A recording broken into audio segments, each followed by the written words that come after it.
Olá, tudo bem com você? Sou o professor Hernani Freitas, né? Já tem outros vídeos aí que você pode ver minha imagem. Hoje eu não vou mostrar minha imagem não, né? Já que eu sou muito bonito assim, não dá pra ficar mostrando a imagem. Estou brincando com vocês, viu? Então, nós vamos falar hoje sobre as grandes navegações, a expansão marítimo-comercial europeia, né? Vamos conversar um pouquinho de história. Falar de história é muito bom, discutir, conversar sobre história é bom demais. Então eu digo assim que nós devemos repartir o nosso conhecimento, nós devemos conhecer, nós devemos ler, nós devemos estudar. Durante os séculos XV e XVI, os europeus, principalmente os portugueses e espanhóis, lançaram-se no Oceano Pacífico, Índico, Atlântico, lembrando que o Oceano Atlântico era aquele oceano, aquele mar tenebroso, que as pessoas não conheciam, que os europeus tinham muito medo, né? Eles queriam duas coisas: descobrir uma nova rota marítima para as Índias e encontrar novas terras. Esse período ficou conhecido como a Era das Grandes Navegações e dos Descobrimentos Marítimos, né?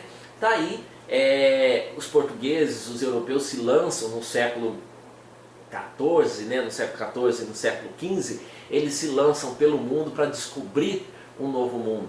Eles buscam novas terras, né? Vem chegar aqui na América Espanhola e também aqui na América Portuguesa, no nosso caso, o Brasil, né? Aí está um organogramazinho aí, que não sei se dá para vocês focar bem aí no vídeo, mas eu vou estudar um pouquinho com vocês, né? Ou seja, a transição do feudalismo para o capitalismo. Nesse período nós temos a transição também da Idade Média para a Idade Moderna, né? Nós temos aí o Renascimento comercial e urbano, o período das Cruzadas, né? Lógico, período das Cruzadas no século XI, entre o século XI e o século XII o Renascimento comercial urbano, né? Nós temos depois no século XIII a guerra, a peste, a fome que assola a Europa, né? A retração do comércio demográfico na Europa no século XIV, a crise, a superação marítima comercial. Nós temos escassez de moeda, limitação de mercado e o monopólio do Mediterrâneo, que estava nas mãos de Gênova e Veneza e mais tarde nas mãos dos turcos e dos árabes, né? Na mão dos árabes. E aí nós temos uma revolução comercial com a descoberta e a colonização da América. Nisso o capitalismo vai se fartar, né? Os burgueses estavam ansiosos para novas aventuras. Os europeus queriam descobrir mais coisas, principalmente ganhar dinheiro nas nossas custas, não é verdade? A expansão marítimo comercial europeia, ocorrida a partir do século XV, fez parte do processo histórico no qual as burguesias europeias buscavam ampliar seus lucros por meio da criação de novas e de lucrativas rotas comerciais. Vamos lá estudar um pouquinho mais um organograma ali para você. A expansão marítima, né, na Europa entre os séculos XV e XVI, com o objetivo de novas rotas marítimas comerciais para chegar até as Índias, né, já que existia o monopólio italiano e o bloqueio turco no mar Mediterrâneo, e a busca por especiarias e artigos de luxo, né? A transformação ocorre em mudanças econômicas, sociais e políticas com a expansão marítima. Como assim? Muda tudo, porque eles descobrem novas coisas, eles obtêm mais lucro com o comércio, eles vão mais longe, eles encontram novos povos, as pessoas que têm mais dinheiro melhoram a sua situação, por aí vai, né? Tem a questão do medo. As nações distorciam sobre a questão do universo, da Terra, né? Aquela questão de achar que a Terra era quadrada, que no final da Terra havia um precipício, né? A imprecisão sobre os mapas, eles não tinham certeza desses mapas, aqueles monstros imaginários, mitológicos, que eles achavam que fossem encontrar nos bares, né? Aquela loucura, aquela coisa doida mesmo. Então, e os avanços tecnológicos que vêm surgir com a caravela, a bússola, o astrolábio, algumas coisas assim, né? Uma grande aventura nessas novas descobertas, nessas novas rotas marítimas, as dificuldades dessas viagens, do encontro com novos povos, povos desconhecidos, o espanto, né? O choque de cultura, que vai acontecer aqui nesse nossa América espanhola, na América portuguesa também. E a conquista, né? As razões da dominação, a superioridade bélica, porque os europeus estavam muito na frente dos índios, muito na frente dos habitantes da América do Sul, da América espanhola, da América portuguesa, porque eles não tinham aquelas armas que os portugueses tinham, né? A transição de doença, a transmissão de doenças, os europeus trouxeram muitas doenças para cá, gripe, muitas outras coisas trouxeram para cá. Os índios praticamente não tinham doença, viviam saudáveis, né? Muitos morreram milhares com essas doenças trazidas pelos europeus para cá, né? O uso de cavalos, que eles ainda não conheciam, eles trouxeram para cá o uso de cavalo, e a imposição da fé católica, do cristianismo, da catequese, né? Tá aí no seu vídeo um pouco das especiarias, né? Cravo, canela, noz moscadas e outras especiarias que nós usamos hoje, né? Tem aqueles famosos pacotinhos da pancada lá, né? Tá aí um mapinha das especiarias, né? Especiarias que saíam da África e ia para a Europa, a especiaria, a seda e a porcelana que saía de Pequim na China e era levado para a Europa, para Gênova, para Londres, para Veneza, para Lisboa, né? O comércio de escravos saindo da África, comércio de ouro, de marfim, a canela, a cânfora, o gengibre, a noz moscada que saía lá do fundo ia chegar também na Europa, não é verdade? Fatores que provocaram essa expansão. Primeiro, a centralização política. O Estado centralizado que reuniu riquezas para financiar as navegações. Qual foi o primeiro país centralizado? Foi Portugal, em 1139, a centralizar o poder absoluto nas mãos de um rei, né? Por isso Portugal é o grande líder nessas navegações. O Renascimento permitiu o surgimento de novas ideias, uma evolução técnica, né?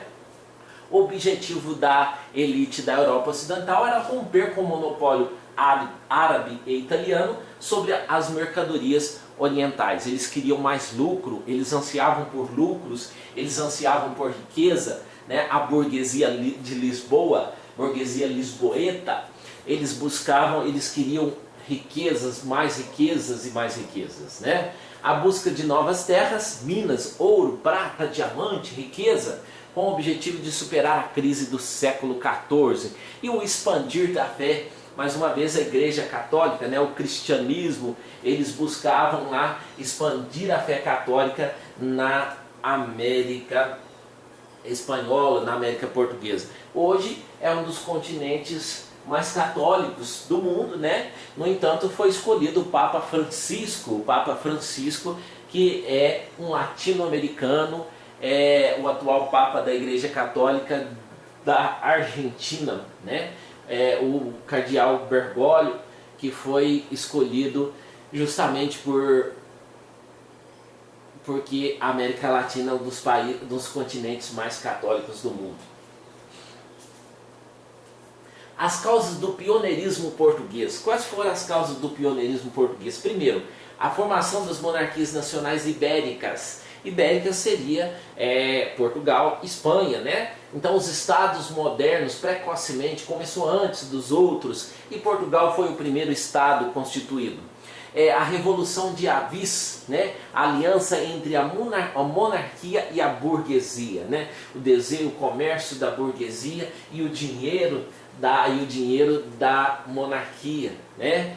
Os interesses mercantis, interesses comerciais. A posição geográfica de Portugal. Portugal está centralizado no Oceano Atlântico, né? Isso ajudou e muito. A chamada escola de navegações, escola de Sagres, e as invenções do astrolábio, da bússola e da caravela. E o espírito cruzadístico português já havia acontecido lá atrás com a Igreja Católica. Está aí um pouquinho a escola de Sagres, né? O centro de estudos náuticos, não era uma escola normal, não era uma escola igual hoje, era uma troca de informação, uma troca de estudo entre os marujos, entre os cartógrafos, né? Que trocavam informações sobre as viagens já realizadas. o príncipe perfeito, Dom João II, 1481-1495, continuou o aperfeiçoamento dos estudos náuticos com auxílio de sua junta de cartógrafos, que teria elaborado em detalhe um plano de pesquisa do caminho marítimo para as Índias. Está aí no seu vídeo, né, a bússola, né, a bússola, no meio a bússola, o astrolábio e o quadrante. No meio o quadrante, do lado de cá, né, o primeiro a bússola, o astrolábio e o quadrante, né? Eles utilizavam a localização dos astros como pontos de referência, né? À noite podemos nos orientar pelo Cruzeiro do Sul, né? O Cruzeiro do Sul é uma constelação que possui a forma de uma cruz. A ponta da cruz indica sempre a direção do sul. Então os navegadores portugueses se orientavam, os navegadores europeus se orientavam pela constelação do Cruzeiro do Sul.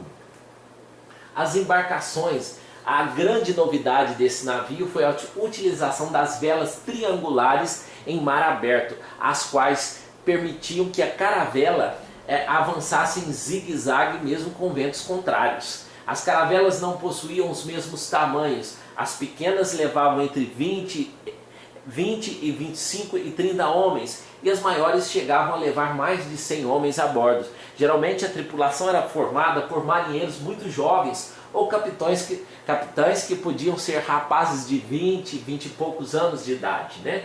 Muitos deles eram pessoas que estavam lá em Portugal, não tinham muita expectativa ou estavam ansiosos por grandes aventuras, né? Tá aí o desenho para você ver. A viagem de Bartolomeu Dias, né? Olha lá, Bartolomeu Dias, você tá vendo ali Lisboa, Cabo Verde, né? E até chegar aqui, não dá para ver direito, né? Lisboa, Cabo Verde, isso em 1488. A viagem de Fernão Magalhães, né? Fernão Magalhães, que sai de Salvador, né? Sai da Guatemala e passa pelo Cabo da Boa Esperança. Vixe, mas vocês estão vendo aí, né? Até o prof tá assim, tá com dificuldade aí. Mas esse está mais visível, esse está mais legal, né? Aí você vê lá, ó, o Oceano Atlântico, que é aquele mar tenebroso que as pessoas tinham medo, né? Aí você tem lá Lisboa, Celta, né? Que foi o grande auge dessas conquistas. Nós temos aí Cabo Verde, né? Cabo Verde na África. E depois nós temos o Brasil, Porto Seguro, que foi onde eles chegaram, né? O Cabo Bojador, né? E Arábia, a Índia, Calicut, né? O Cabo das Tormentas. Então você tem aí um mapinha que dá para você ver certinho as viagens, né? Os grandes navegadores: Pedro Álvares Cabral, Vasco da Gama, Bartolomeu Dias e Pedro de Covilhã. As rotas marítimas do século XV e XVI, viu? Nós temos aí a morte de Fernão de Magalhães em 1521, né? Nós temos aí as rotas que chega à América do Sul em 1500, Pedro Álvares Cabral que chega em Porto Seguro em 1500, né? Nós temos Bartolomeu Dias, nós temos Portugal saindo de Sevilha, de Palos, né? Nós temos a ilha de Açores. Então você tem aí um mapinha que mostra aí novas rotas, essas novas rotas que vai contribuir, né? Que contribui para as grandes navegações portuguesas, para a busca de novas aventuras, um mundo diferente, né? No ano de 1498, Portugal realiza uma das mais importantes navegações, que é a chegada das caravelas comandada por Vasco da Gama às Índias. Navegando ao redor do continente africano, Vasco da Gama chegou a Calicut e pôde desfrutar de todos os benefícios do comércio direto com o Oriente. Já que ao retornar para Portugal, as caravelas portuguesas carregadas de especiarias renderia lucros fabulosos aos lusitanos, né, aos portugueses. É o caminho das especiarias, ó. Saía de Portugal, passava, né, contornava, saindo de Portugal pelo Oceano Atlântico, passava pelo Cabo das Tormentas e chegava em Calicut. A chegada em Calicut nas Índias em 1498. Outro importante feito foi a chegada das caravelas de Cabral ao litoral brasileiro em 1500. Após fazer um reconhecimento da terra descoberta, Cabral continuou o percurso em direção às Índias, né? Muitos historiadores dizem que Cabral não chegou aqui por acaso, que Cabral já tinha planos de chegar no Brasil, de buscar o Brasil, né? Então muitas pessoas chegaram a essa conclusão. Mas, enfim, os portugueses chegaram aqui, né, na cidade de Porto Seguro, descobriram, viram lá o Monte Pascoal, um monte que eles chamaram de Monte Pascoal, por se tratar do domingo de Páscoa. Mas isso é assunto só para a descoberta do Brasil numa outra aula, né? Em funções desses acontecimentos, Portugal tornou-se a principal potência econômica da época nas grandes navegações, né? Aí vocês estão vendo lá Lisboa, né, as Ilhas Canárias, Cabo Verde, Porto Seguro, né, que ligava Lisboa à nossa metrópole, e o Brasil é colônia de Portugal. Aí a ilha do Cabo da Boa Esperança, né, Moçambique e Calicut, né? Calicut a viagem de Cabral ao Brasil e Calicut em 1500. Esse mapa aí mostra esse acontecimento, né? Agora as grandes navegações espanholas. A Espanha também se destacou nas conquistas marítimas desse período, tornando-se ao lado de Portugal uma grande potência, né? Enquanto os portugueses navegavam para as Índias, contornando a África, os espanhóis optaram por outro caminho. O genovês, a cidade de Gênova, né? Célebre, a cidade de Gênova italiana no comércio, o genovês Cristóvão Colombo, financiado pela Espanha pelos reis Fernando e Isabel, pretendiam chegar às Índias navegando na direção oeste. Em 1492, as caravelas espanholas partiram rumo ao oriente, navegando pelo Oceano Atlântico. Colombo tinha o conhecimento de que nosso planeta era redondo, já não mais seguiu aquela orientação de que o mundo era quadrado e que eles iam cair num precipício, não é verdade?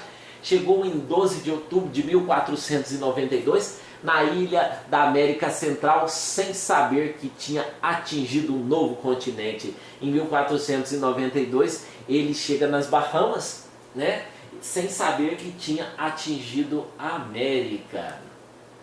Foi somente anos mais tarde que o navegador Américo Vespúcio identificou aquelas terras como sendo um continente ainda não conhecido pelos europeus. Então, quem descobre o continente é Cristóvão Colombo, mas quem dá nome, quem descobre se tratar de um novo continente, novas terras não conhecida pelos europeus, é Américo Vespúcio. Aí existe um triângulo comercial, né? Esse triângulo tá aí o mapa da época, né? O mapa Mundi em 1700, tá? Em 1700 nós temos aí poucos países que mostram, né? Brasil, México, a França, né? A Guiana, Angola, Madagascar, a Rússia, a Sibéria, a China, a Índia, né? E nós encerramos aí nosso comentário aí das grandes navegações. Só recordando e lembrando com você que os dois grandes pioneiros das grandes navegações foram Portugal e a Espanha. Espero que eu tenha te ajudado, desculpe aí as falhas, né? Espero que eu tenha te ajudado. Se você gostou, clica lá, dá um joinha e se inscreva lá no meu canal. Grande abraço do professor Hernani Freitas.